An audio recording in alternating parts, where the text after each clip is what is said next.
The NBA Gambling Podcast on the Sports Gambling Podcast Network is brought to you by Kalshi. Make real money predicting sports. Kalshi is available in all 50 states, and you get $20 for free at sign up with the promo code SGPN. It's Kalshi, promo code SGPN.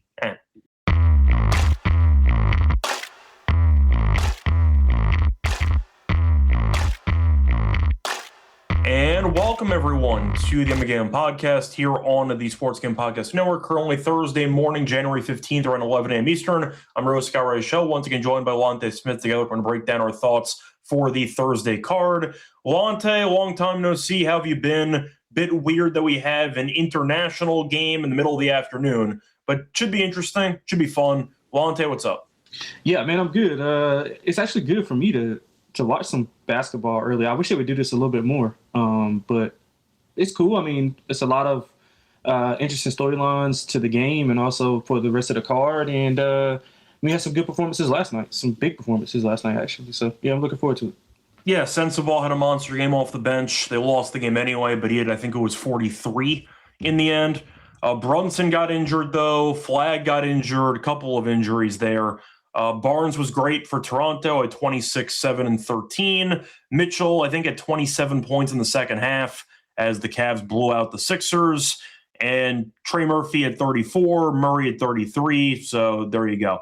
But either way, ended up splitting my lock and dog, had the Clippers wire to wire. Never in doubt, Wizards are tanking, and ended up losing the lock as Dallas did end up losing outright. But either way, a point is decent episode nonetheless. Anyway, before we get into any of the actual games for Thursday, a reminder that you can check out the discount that we have right now on the SGPN merch store. New year, new gear. SGPN merch store has a ton of new items for the new year, and right now get 10% off everything with the code 2026. So if you want to check out the NBA Gambling Podcast section, you can. We have different shirts available. But once again, use the code 2026 to get 10% off everything in the merch store. So moving on to the actual card here for Thursday. I alluded to it before. We do have an afternoon game taking place in Germany. Grizzlies are taking on the Magic. Magic laying 4.5, and the over-under is at 228.5. The injury news is pretty big for Germany because you have Franz and Mo Wagner, who are not listed for the injury report for this game. For Memphis, we know half the team's injured, including John Morant, who will not play in this game. Morant's out, Pippen's out, Jerome's out, Edey's going to still be out for another month or two, and Clark is out as well. So we know Orlando has been pretty frustrating down the stretch of games, but they're better than Memphis. So I'll ask you in this neutral site game, what do you like? Yeah, this is an interesting game. I mean, you talked about Bane going against his former team for the first time. I think you talked about the Wagner boys coming back to Germany. Also, Tristan da Silva, who's from Germany as well. So I think that this will be a little bit more incentivized for Orlando to get things going, especially with their getting Franz back. I think Franz had missed, 15, 16 games. And, I mean, perfect time to come back. Mo had came back from the ACL tear of last year. So they kind of picked the right time to kind of get things going. And I think after the All-Star break, I think the Magic are going to be a completely different team. I'm interested to see if they make any moves. But now that they're officially whole with the emergence of, guys like Anthony Black, they had some of their other pieces play well. Jet had played well a few games. Jace Richardson had played well a few games. So Goga had an okay couple games. Yeah, so they're getting timely contributions, and I think that's going to pay dividends down the stretch in the Eastern Conference playoffs. So I like the Magic in this spot. I think they're well incentivized to get a big win for those three guys. Although they also have the added motivation of Bane going against his former team, and they've been up and down over the last few weeks. I mean, they've been unimpressive as well. I mean, the last 3 wins were against Indy, Brooklyn, and the Pelicans. So and the Nets one was also very dicey, to be fair. Yeah. So this should be a good win for them. I know Memphis is down a little bit, but they are 11-10 without Ja. They typically play well against middling teams, and I think Magic are right there in the middle of decent teams. So I like Memphis. I mean, I like Orlando to get it done against Memphis in a big homecoming for those three guys. Plus, you got Desmond Bane going against his old team. So I like Orlando to get it done. Yeah, I think I agree. I think at the end of the day, I think Orlando is just more talented. I question how many minutes Franz is going to play, but he's still going to help provide a bit more offensive balance. Hopefully he'll help close late in games because we have seen Orlando's offense struggle down the stretch of some close games. So hopefully, once again, they address it and it ends up working out in their favor. But I'll go for Orlando in this game as well. Moving on to the next game. So for this one, going to look at the Suns taking on the Pistons in what could be game of the night. For this one, though, Booker might not play, so keep an eye out for that. Might be why the Pistons are laying 6.5, and the over-under is 223.5. So Booker's a questionable tag. Royce O'Neal is probable. Besides that, Jalen Green's still out. For Detroit, a couple of reinforcements. Tobias Harris missed about a week. He's probable. And Duren is probable for this game. Besides that, Isaiah Stewart probable as well. So it might come down to if Booker plays or not, because if he's not going to play, then the offense has really minimal choices. But either way, I'll ask you, Lonte, does this game simply come down to Booker playing or not? Because 6.5 feels like it's kind of baked in to Booker probably sitting. But I'll ask you, because if Booker's playing, I'll take the points. If not, I'll take the Pistons. Is it that simple? Yeah, I think it's that simple as well. And this is a homecoming for Devin Booker, obviously from Detroit. I think he's from Detroit. I know he's from Michigan. I think he's from Detroit. But yeah, I mean, this is two teams that I want to bet on. And you talked about Detroit getting guys back. With those guys missing a couple of games, and Tobias came back as well after missing a week. So I like both teams, although the Phoenix side has been a lot more impressive as far as covering numbers. I mean, 8-2 ATS the last 10. They're 13. I believe they're best in the entire league. Yeah, they probably are. They probably are. Yeah, I mean, they're 13-8 ATS on the road. But like you said, man, Booker's a huge part of that. I think he's averaging like 25, 6, and let me see, what is this? He almost had a triple-double last game. He's averaging 25.2, 6.5 assists, and 4.1 rebounds this season. So, like, he's playing really well, underrated on a team that, people didn't have high hopes for, and they're playing well, and he's the leader behind that. So, credit to him for doing that. But again, if he's not in the lineup, I just can't see them going. I can't see them going there to get a win. Competitive, maybe for a few, but I just don't see them getting it done. With or without him, I like the under. It's actually taking money. I think it opened 221.5 and got ticked up. I really don't agree with that. Both teams have been under teams all year. Both teams have held 3 of their last 5 opponents to 100 points or less. They're under in 7 of 10.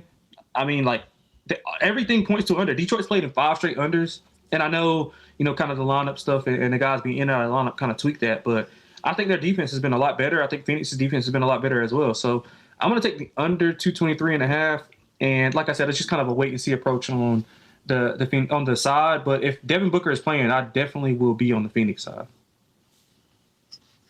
Yeah, I agree. I think it's the under for me as well. If Booker ends up playing, Phoenix is still a good defensive team. We know Detroit is as well. And if Booker doesn't play, I don't know how they're going to score. So I like the under in this game as well.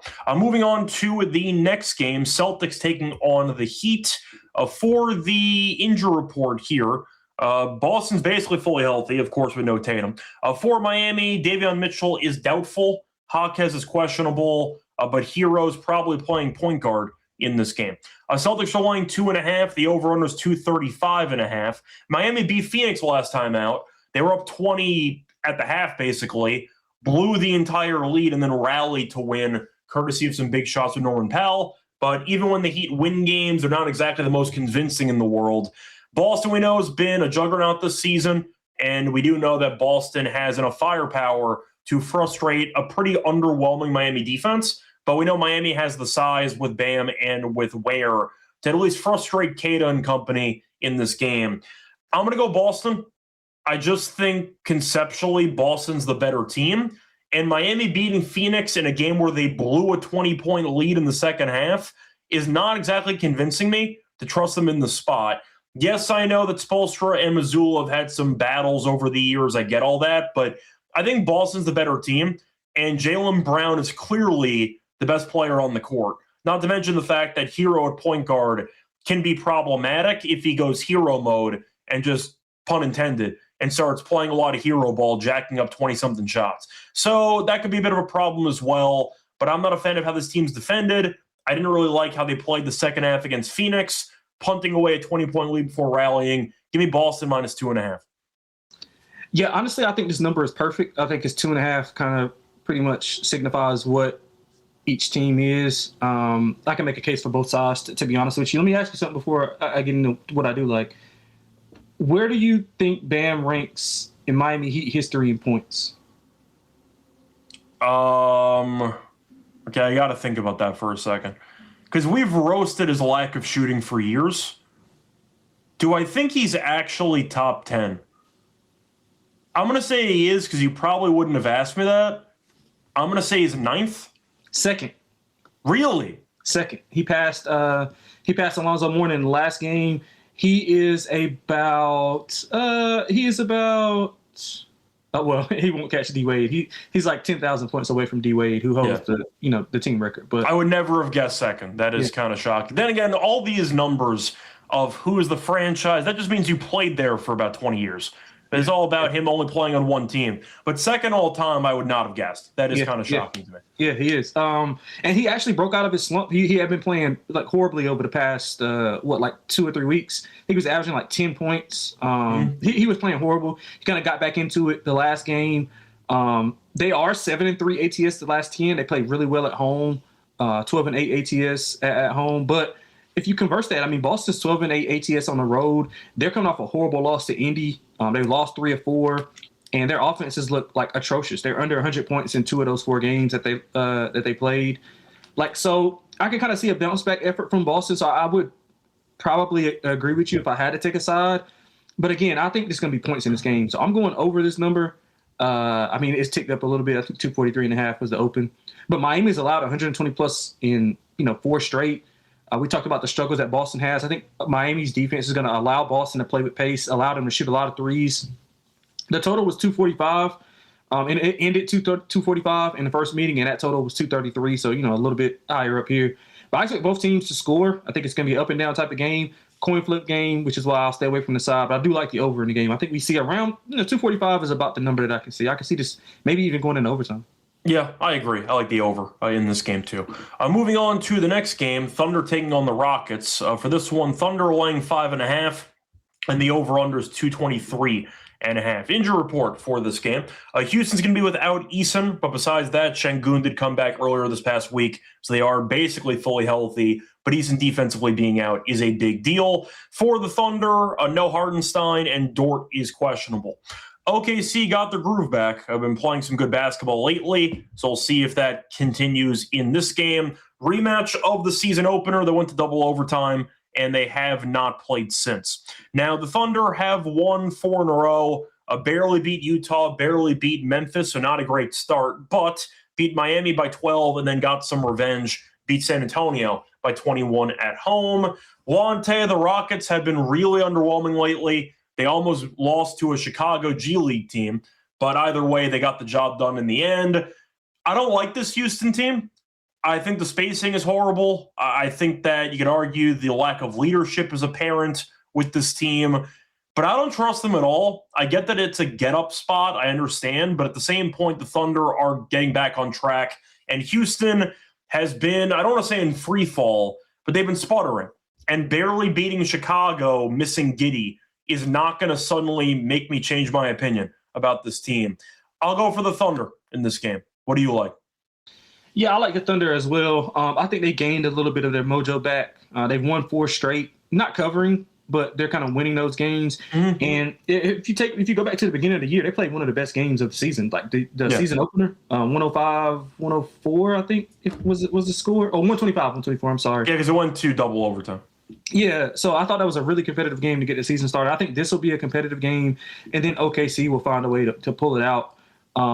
The thing is, they don't have a lot of spacing, but they have a couple of guys who can kind of handle the ball and initiate their offense to be okay enough to handle the OKC pressure, and I think that'll give OKC some trouble until they kind of figure out, what to do defensively.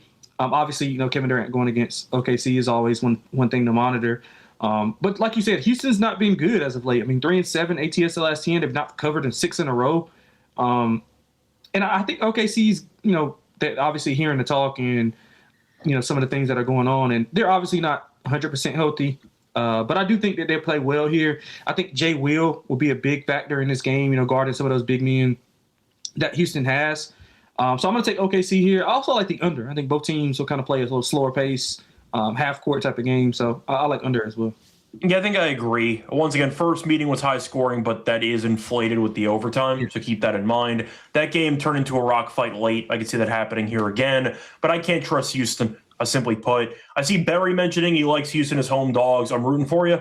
Based on what I've seen from Houston the last couple of weeks, there's no chance I'm betting on them against OKC. This team has just not been very good, simply put. Before we get into the remainder of the card for the Thursday in the NBA, a reminder, they're brought to you by our sponsor, which is Avo. So once again, check out Avo for a chance to make more money betting sports, because it is the best sports betting tool that helps you make profit every time when you decide to place bets by arbitrage or plus EV opportunities, and they help you compile a list faster than competitors to keep you organized in one place. And if you are new to arbitrage, it's simple. Bet both sides of the same market and get guaranteed profit. But also, if you are new to arbitrage and you want an explanation a bit more in depth, you can check out the video guides they have for you. But if you want to check out Avo, go to the link, avo.bet. That's avo.bet. Use code SGPN for 18% off. That's avo.bet.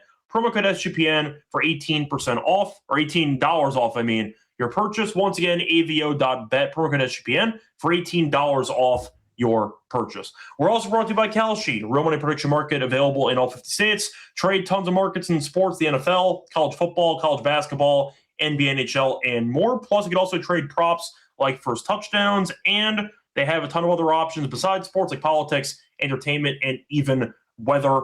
And a reminder, if you are new to Kalshi, get a nice sign-up deal courtesy of us. Get $20 if you're new to Kalshi when you use the code SGPN at sign-up. That's Kalshi, Kalshi, promo code SGPN. Welcome back, everyone, to the NBA Game Podcast. Finish going through the first couple games for Thursday's card. Time to move on into the next game. Moving on to the Bucks, taking on the Spurs. For this game, Spurs are laying 7.5, and they look fully healthy. Vassell's out, but you have Fox, you have Castle, you have Wemby, so really no issues there. For Milwaukee, Giannis is probable, and that's basically it. Nobody else really matters, but we know Milwaukee's in free fall. Doc's blaming everybody besides himself, and the Bucks are 6 games under. Last time out, I did pick Minnesota. No Ant, no Gobert, no problem. Take this 31-point L at home, and Giannis got mad at the crowd for booing. He booed back the crowd. Weird choice when you're down 30 with a bunch of people missing on the other team.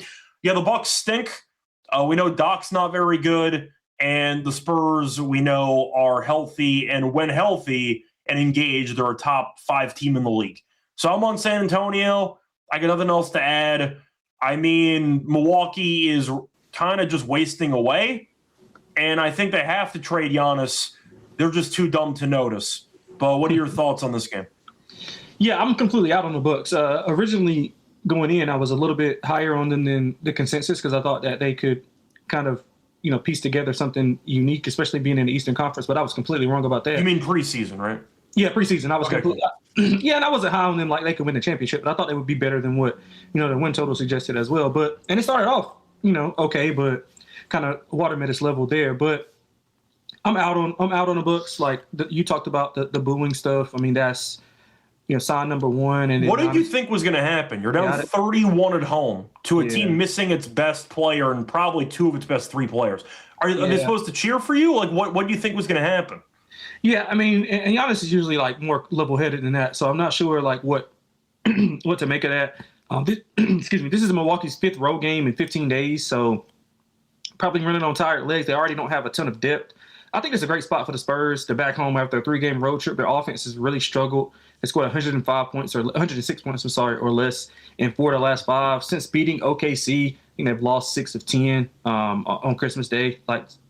The Wemby starting versus bench splits is interesting. My cousin, who's a big Spurs fan, brought it to my attention, and when I looked at it, I'm like, well, maybe it's a small sample size, of course, but it is. Cornette's starting's actually been pretty good for them so far this season. Yeah, it's been a bit stagnant. It's really telling if you look at the numbers. Obviously, sample size is small, but just to be clear, sorry, when you say look at the numbers, you're saying they're better with Wemby on the bench, correct? Coming off the bench, yeah. Yeah, okay. Yeah, significantly better. And there's some data to back that up. If it's out there if you want to look for it. But I like the Spurs in the spot. They're 10-7-1 ATS at home. I think Milwaukee's running on tired legs. I think they're on borrowed time as well. So I think this is a perfect spot for San Antonio to kind of exercise some demons. I think they were held to under 100 points for the first time all season last game, and they shot 40% from the field. this is one of those games where everything falls for San Antonio and they get things going. And we've seen Giannis and Wemby match up before, and it's been really exciting. So I think that'll probably be the only exciting thing about the game. And then Spurs will end up blowing the doors off. So I like the Spurs. That's all I feel. I mean, I don't think Porter Jr. or Rollins have any answers for Fox or for Castle. So I think that should be a series mismatch in favor of San Antonio. At the end of the day, Doc Rivers has been abysmal this season. Even if you weren't as anti-Doc Rivers as we've been on the show, and I've been anti-Doc Rivers for about a decade and change, I think this has been a perfect summary of how most NBA fans feel about Doc Rivers in 2026. He has been a catastrophe so far with Milwaukee, and that has not gone away so far this season. But either way, I think that the Spurs blow them out in this home game. Moving on to the next game, Jazz taking on the Mavericks. Jazz were actually laying 1.5 overnight. Then Dallas moved to -2.5, and the over-under's at 238.5. Now, Flag rolled his ankle last game. Again, I'm assuming he's not going to play, if I had to guess, in this game, but he's questionable. I'm assuming that's more of a doubtful. We'll see what happens. Gafford is also questionable for this game. He left early as well with an ankle sprain, so not exactly great. Max Christie's questionable. Of course, AD and Kyrie are still out. For Utah, Markkanen did not play yesterday. We'll see if he goes today. He's questionable. Besides that, Kevin Love is upgraded to questionable for this game. So if Dallas is missing Flag and Gafford's not really there for offense, I know PJ Washington didn't play yesterday, so maybe that's how they're going to score. How do you think Dallas scores if Cooper doesn't play? Is it just Nembhard pick and roll and hoping PJ gives you 25? Is that what they got going for him? Yeah, pretty much, man. I mean, regardless of who plays, I like Utah. I mean, I think Utah. If you look at this Utah team, I mean, they're extremely talented, man. They got some talented individuals. Now, them working together as a team to kind of get things going is another thing. It's really defense. They can't guard anybody. I mean, yeah, that too. And a lot of that has to do with, Kessler, the rim protector, being out as well, because he kind of controls the paint and allows those guards to play aggressive defensively, whether they're good or not. But they know that they can play a little bit harder when they got an eraser like Kessler at the back. But I like Utah in the spot, man. I think they defeated the Mavericks, last week. They play well against this team. I mean, I think they've won both games this year. So, I mean, Keontae's playing well. Ace is kind of up and down, as you would expect from a rookie, but Sensabaugh is kind of emerging. You talked about the 40 3-point game. I think that was second most in team history off the bench. I think Clarkson had 45, if I'm not mistaken. Do you like Hendricks? No, I don't like Hendricks. I don't. Okay. Just asking. I'm not really that into him either, but he's another young guy getting minutes. Yeah, but I mean, he is a promise. I'm just not a fan. I never was a fan of him. Yeah, that's fine. Yeah, but Sensabaugh's averaging like 11 per game. He scored 12 plus in 6 of the 8 since 2026. So like, he's playing really, really well. And I think this young team is obviously back-to-backs don't really bother them because they're so young. And then you have I guess Laurie's going to play. I mean, he didn't play last, so maybe they're holding him out to trade. I don't know what's going on with him, but if he does play, I mean, that's even more incentive to bet the Jazz here. I know they don't have a good road record, but Mavericks banged up on a back-to-back. I think I trust the Jazz to get it done. Yeah, for the record, so far this season, straight up, Utah is 5-3 on back-to-backs. Dallas is 4-3. If you want to go for ATS on back-to-backs, sorry, let me just quickly see what I can get here. Utah on back-to-backs, ATS is 5-3. Dallas on back-to-backs, ATS is 5-2. So both teams are actually pretty good on back-to-backs. I'll go Utah. I really don't know why Dallas became a favorite in this game. Do you agree with me that Flag's probably not going to play when he rolls his ankle in back-to-back games? And I think that was the same ankle he rolled in the ACC tournament that he was at Duke. I know that's obviously a long span. Yeah. I mean, the same ankle, the same injury. You want to be careful with it. Yeah, and I think they don't have any incentive to. I mean, they're not probably going to playoffs or even to play in. So, yeah, I would rest them up. Especially on the back-to-back. But again, regardless of whether he plays or not, I think Utah's the right side. Yeah, I see a question from Ortega asking if we have any interest in going for Nembhard, potentially going for his PRA. I mean, I like it. I think that he's going to have the ball in his hands the entire time. PA, maybe. I got the R. I don't mind it. I think that you're looking at a spot where he should have the ball in his hands anyway. He's been coming off the bench, but he should be starting in this game. So I like him. A double-double could be in the cards for Nembhard in this one. Moving on to the next game, the Knicks, who are in free fall, and Brunson got hurt yesterday. Besides that, they're doing fine. The Warriors, though, laying 6.5 at home. The over-under is 229.5. So Brunson left, but there were no crutches post-game. So we'll see how injured he actually is. But Towns has been underwhelming. Knicks fans have had enough of Towns. Yeah, have fun with that contract. Besides that, Mitchell Robinson also questionable for this game. Brunson's questionable. So Kolek might be getting the spot start. We'll see. For Golden State, they're healthy. Seth Curry's out, but nobody really cares. No offense. I'll ask you in this game because I like Golden State. The Knicks have been really bad on the road, and Brunson's hurt, and they've been really bad lately. Good enough for me. Give me Golden State minus 6.5. Yeah, I like Golden State as well. I know Brunson typically, he always has, a few games during the year where it looks like he maybe broke his ankle or tore his ACL or something, and he ends up just coming back and playing. And no crutches is also pretty important, so I mentioned that. Yeah, but he has one of these games or a couple of these games a year. So I'm hoping it's nothing serious. The Knicks fans probably should be praying it's nothing serious, but I don't think he plays here, especially on a back-to-back. Kind of want to sit him out. The Knicks have been struggling, but, I'm not really a fan of Golden State right now. The Kuminga stuff is kind of heating up because today is the day that he can actually be traded. They've won and covered 3 of the last 4 at 11-9 ATS at home. Don't trust the Knicks on the road. That's rule number 1, especially without Jalen Brunson or with the hobble one. So it will be Golden State. Kings killed them last night. Yeah. So I like Golden State, although it did tick up. I think it opened 4.5. So I still like it here. I think Golden State maybe can probably exert some goodwill for their offense. Yeah, I think the lineup movement's also suggesting Brunson's just going to sit. So if you want to go for props, I don't mind Josh Hart, especially if Mitchell Robinson doesn't play. That could be a very solid double-double angle for Hart. But, yeah, the Knicks aren't very good right now. So there you go. Shocker, a Mike Brown team struggling with defense. Who would have thought? But either way, Cat has been problematic, and Knicks fans have had enough. So there we go. Do you think Knicks fans are overreacting, or do you think the Cat defense is the official Achilles heel of this team? Because it has been a pretty ugly stretch for Cat for the last week or two. What did they expect? You saw it saw it on display all playoffs last. I don't think it's anything to be surprised. It's just what you. Yeah, pretty much. The Knicks defensively, though, are a problem, and we'll see what they do tonight, but we're both going Golden State for this game.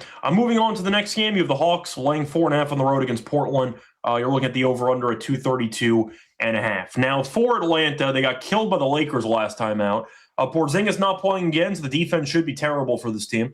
But you have Kennard is questionable, Reese Shea's out, and Gay is questionable for this game. For Portland, still a bunch of injuries. Scoot still not playing.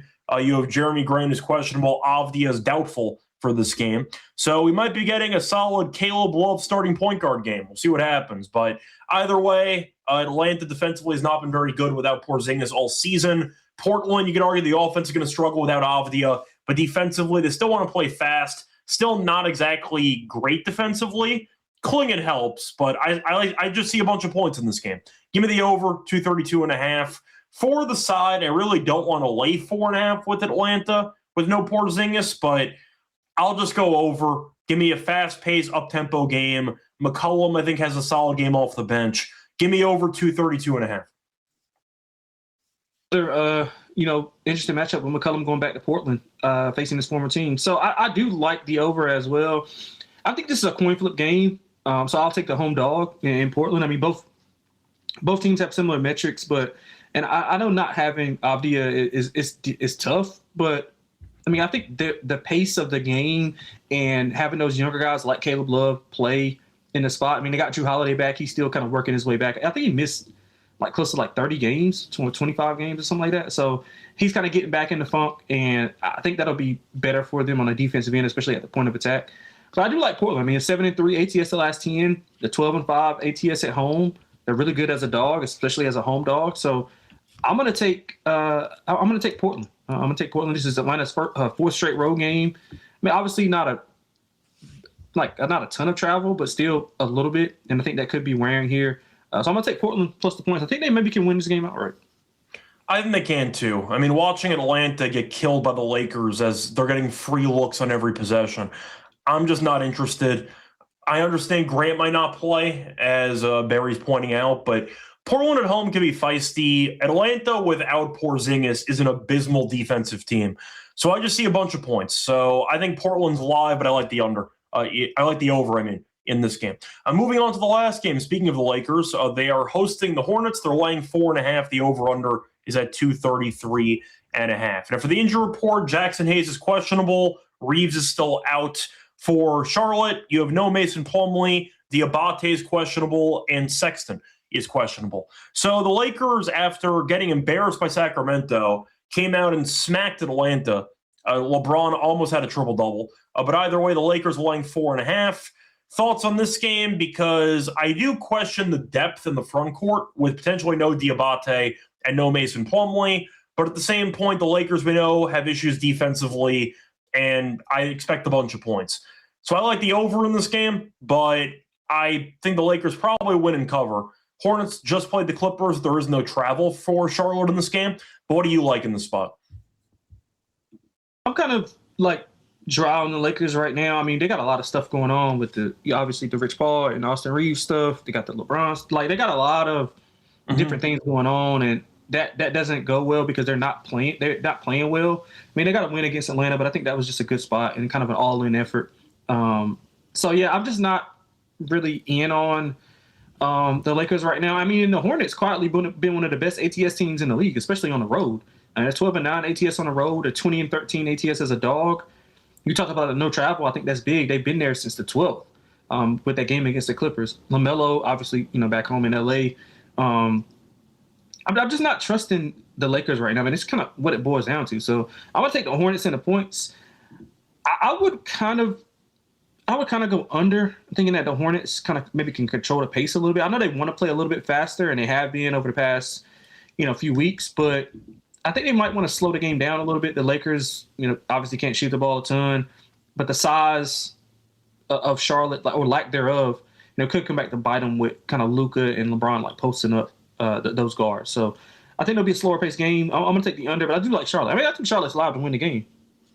Yeah, so do I. I understand that Cockbrenner might be the only center that's healthy on this team right now, which is not ideal, but I do think with the rest of the supporting cast can score. LaMelo, Miller, Knipple, they got guys who can light it up. So I think this could be a high-scoring game. I see it being pretty close. Freeze mentioning that LaMelo and Miles did beat the Lakers last year. I remember that game. That was right after the Luka trade, and the Lakers played like absolute garbage. But I'll go with the Hornets in this game as well. I don't mind the over. I see a comment mentioning the Hornets have been good in the first quarter on the road. So if you want to go for the Hornets to jump them early, I don't mind that either. But I will go with the Hornets as well with you. I wish Sexton played, though, because I do like the bench scoring there. But I do think 4.5 is a good number. Not going to overreact to the Lakers showing up and beating an Atlanta team that without Porzingis can really guard nobody. So I like the over, but give me the Hornets as well. Anyway, that's going to wrap it up for all the games on the card. Before we get into the lock and dog picks, a reminder they're brought to you by our sponsor, which is Underdog Fantasy. We're going to give out an entry in a few minutes. But if you like pick 'em entries, chance to win 5,000 times your entry. They'll bring the playoff magic, all playoffs along every playoff weekend. Open the app, see what promos are waiting for you. And new offer for new customers, play just $5, $75 bonus funds when you sign up with the promo code NBA SGPN. We're also brought to you by Rhythm. They've been great this NFL season, and you can keep using their props for the NFL playoffs. A reminder, you can also check them out for model building for a bunch of different other sports. They have, for example, baseball. They have college basketball, WNBA. Check them out. But if you want to check out the models, a couple ways to do it. You can either build your own, copy one for the leaderboard, or you go to Rhythm's house model just to give you plays straight up. But a reminder, if you want to check out Rhythm, and you want to go premium, get a nice discount code courtesy of us. Use the code SGPN25 for 25% off your first month once you download the app. That's Rhythm, RATHMM, promo code SGPN25 for 25% off your first month at Rhythm.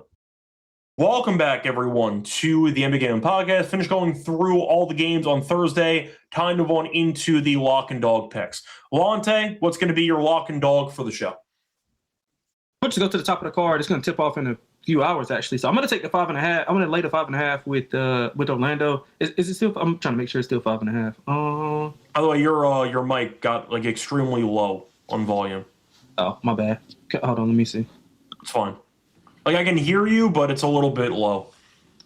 Yeah, I don't know what's going on. But so yeah, I'm going to take. I'll just keep it short. I like Orlando with the points, and for the dog 2-pick parlay, let's go with Keontae George 20 points. Utah to get the win. That's 2-1. All right. For the lock, what do I want to do here? You know what? I think I'll just trust the pace that I'm expecting.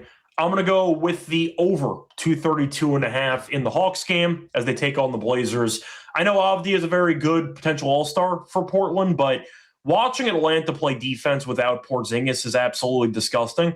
And I don't really trust Portland to guard anybody either. So I think Jalen Johnson bounces back. He was horrific against the Lakers. I think he'll play well. I think CJ will play well too. Give me the over 232.5 as my lock for the show in that Hawks game. For the dog, do I want to go alt spread or do I want to go with a same game parlay? I mean, not same game parlay. I mean, just a parlay in general. Because I think Golden State probably beats the Knicks handily, but at the same point, I think the Spurs beat the Bucks handily. So I'll go for an alt spread. I think I'm just going to fade Milwaukee. I mean, Giannis is booing his home fans. The Bucks have really no identity right now. And Doc is just there's no accountability at all with this team. So I'm going to go with the Spurs minus 10.5 plus 141. I think they bury Milwaukee in this game. Give me the Spurs alt spread minus 10.5 as my dog for the show at plus 141. So moving on to underdog. Lonte, anybody you want to go after in particular? I think the first one that we liked was Nembhard. Yeah, so let me see if Nembhard's listed.